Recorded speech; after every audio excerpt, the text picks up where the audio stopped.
le Saint-Esprit, l'Esprit parle aux églises. Lisez l'Apocalypse. La Bible ne dit pas que c'est lui qui a des oreilles entendre ce que l'Esprit dit à l'église. Non. Aux églises, au pluriel. C'est que l'Esprit dit. En ce moment ici, c'est l'Esprit qui parle aux églises. Si toi, tu ne te limites qu'à écouter ton pasteur, tu risques de rater l'avenir du Seigneur. Parce que si ton pasteur est déjà dans le sommeil spirituel, s'il est déjà dans le péché, il ne pourra pas te réveiller. Parce que lui-même est dans le péché, l'église est dans le péché, même ceux qui devaient réveiller le peuple de Dieu, et même sont dans le sommeil spirituel. Mais quelqu'un qui est dans le sommeil, comment il peut réveiller les autres? Voilà pourquoi on cria. Ce n'est pas un homme qui a crié, on cria. Donc c'est l'Esprit de Dieu qui crie maintenant. Que celui qui a des oreilles entende ce que l'Esprit dit aux églises. Et la Bible dit, lorsque ils ont crié, lorsqu'on cria, les femmes se réveillèrent. Elles prirent la lampe pour aller à la rencontre de l'époux. Et lorsqu'elles voulaient partir, les 5 folles demandèrent l'huile aux 5 sages. Donc les 5 sages ont répondu, non, il n'y aura pas d'huile suffisante pour nous et pour vous. Allez plutôt chez les vendeurs pour que vous achetiez pour vous. Et la Bible dit, lorsqu'elles allaient, l'époux arriva. Et l'époux, gloire à Dieu, elles se sont réveillées. L'époux, la Bible dit, celles qui étaient prêtes, les 5 sages, entrèrent dans la salle de noces avec l'époux. Et la porte s'enferma. Plus tard, celles qui étaient parties, les 5 folles, acheter l'huile, sont revenues. Elles ont frappé à la porte et l'époux a dit, en vérité, je vous dis, je ne vous connais pas. Mais je voulais d'abord expliquer avant d'arriver et conclure notre enseignement. La Bible dit qu'elles allaient acheter l'huile chez les vendeurs. Nous sommes au temps où Dieu dit, il y a même des serviteurs de Dieu ou des enfants même de Dieu qui sont allés chercher l'huile chez les vendeurs. Or, j'avais dit tantôt que l'huile, c'est l'image de la puissance de Dieu, de l'onction. Et si la Bible dit que les 5 folles allaient acheter chez les vendeurs, c'est le moment où certains serviteurs de Dieu, enfants de Dieu, sont allés chercher la puissance chez les acheteurs, chez les vendeurs. Et ils sont devenus des acheteurs. Ils sont allés chercher l'huile chez les vendeurs. C'est-à-dire qu'ils sont allés chercher la puissance dans l'occultisme, dans la magie, pour amener dans la maison de Dieu. C'est ça que signifie, ils sont partis chez les vendeurs. Si vous lisez la Bible, la première huile, la Bible ne dit pas qu'elles ont acheté, elles prirent. Mais la deuxième huile, la Bible dit que les 5 folles sont allés acheter chez les acheteurs, les vendeurs plutôt, et ils sont devenus des acheteurs. Vous savez, il y a une catégorie de personnes que Jésus avait chassées dans le temple lorsqu'il est entré. La Bible dit qu'il a trouvé les gens, les vendeurs, les acheteurs, les changeurs. Ce sont les genres de personnes que Jésus avait chassées dans le temple. Les acheteurs et les vendeurs. La Bible dit qu'il les a tous chassés. Il a dit, il est écrit, la maison de mon Père sera appelée une maison de prière. Mais vous en avez fait une caverne de voleurs. Et il y a des serviteurs de Dieu qui sont allés maintenant chercher l'huile chez les vendeurs. Or, la puissance, on les cherche chez lui qui a appelé, c'est Jésus-Christ. Mais aujourd'hui, ils sont allés chercher l'huile chez les vendeurs. Ils sont allés dans la magie. Ils sont allés dans l'occultisme. Seulement pour amener le fait étranger dans la maison de Dieu. Répentez-vous.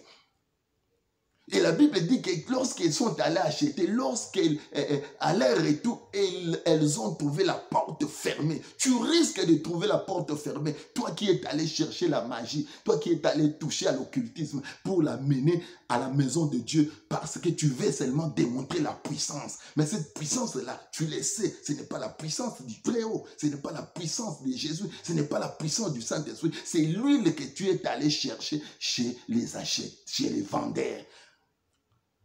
C'est l'huile que tu es allé chercher en dehors de la maison, de la salle de noces. Et la magie, la puissance des ténèbres, l'effet étranger est entré dans la sainte maison de Dieu. Et Jésus-Christ a fermé la porte. La Bible dit, Jésus dit aux folles, en vérité, je vous l'ai dit, je ne vous connais pas.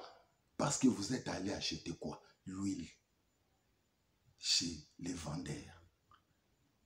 Il y a même des enfants de Dieu qui priaient, qui connaissaient Dieu, qui cherchaient Dieu, qui ont servi Dieu dans leur jeunesse. Mais à cause des matériels de ce monde, à cause des voyages, des jeeps, des promotions dans le travail, ils sont allés chercher l'huile chez les vendeurs. La puissance des ténèbres est entrée dans la maison de Dieu. Les 5 folles sont allées acheter l'huile chez les vendeurs. Et la Bible dit dans le verset 13, Jésus dit, veillez, car vous ne connaissez ni jour ni l'heure. Je conclus mon enseignement. Aujourd'hui, notre sous-thème, c'était les 10 vierges. Nous sommes toujours dans notre grand thème, prépare-toi à la rencontre de ton époux. Bien-aimé, la parole de Dieu dit, si aujourd'hui vous entendez ma voix, n'endurcissez pas votre cœur. Christ t'appelle aujourd'hui à la repentance. L'église des réveils est dans le sommeil spirituel parce que le péché se trouve dans la maison de Dieu.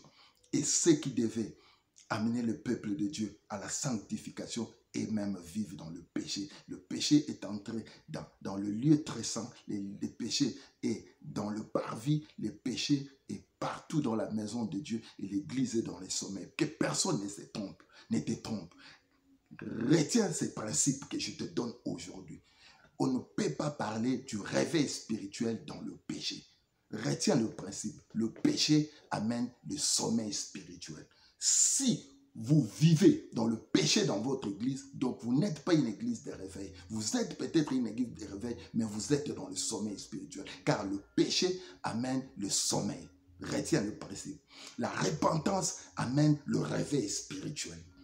Et la crainte de Dieu stabilise le réveil. Je répète le principe. Le péché amène le sommeil spirituel. La repentance amène le réveil spirituel. Et la crainte de Dieu stabilise le réveil spirituel. Dieu t'appelle aujourd'hui. Prépare-toi à la rencontre de ton époux. Jésus-Christ revient bientôt. Nous sommes là, toujours dans notre cadre. Michaud, KMB, Ministries. Vous allez écouter les enseignements. Vous serez enseigné, vous serez édifié. Que Dieu vous bénisse là où vous êtes. Dieu nous a donné cette mission de préparer l'église à la rencontre de son époux. Christ revient bientôt. Prépare-toi à la rencontre du Seigneur.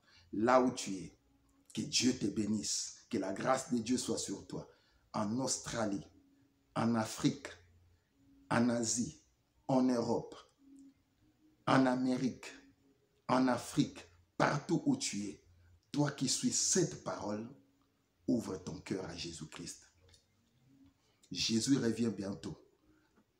Quitte la distraction. Cherche la face de Dieu. Sanctifie-toi. Réveille-toi. Répands-toi dans le péché. Quitte le sommeil spirituel. Entre dans le réveil. Marche dans la crainte de Dieu. Et l'Éternel Dieu te bénira. Au nom de Jésus-Christ, je vous bénis tous. Que la grâce de Dieu vous accompagne dans tout ce que vous faites. Si tu es édifié par cet enseignement, si tu as besoin d'une prière, tu nous écris, tu nous appelles, nous allons prier pour toi. Que Dieu vous bénisse. Abonnez-vous sur notre chaîne YouTube, Michaud KMB Ministries, et vous serez bénis. Et nous prions, nous portons le fardeau de tous ceux qui sont abonnés sur notre chaîne. Que Dieu vous bénisse. Et tous ceux qui nous suivent, qui ne sont pas encore abonnés, abonnez-vous. Que Dieu vous bénisse aussi. Si tu n'as pas encore donné ta vie à Jésus, donne ta vie à Jésus. Au nom de Jésus, j'ai ainsi déclaré, prié Amen. Que Dieu vous bénisse.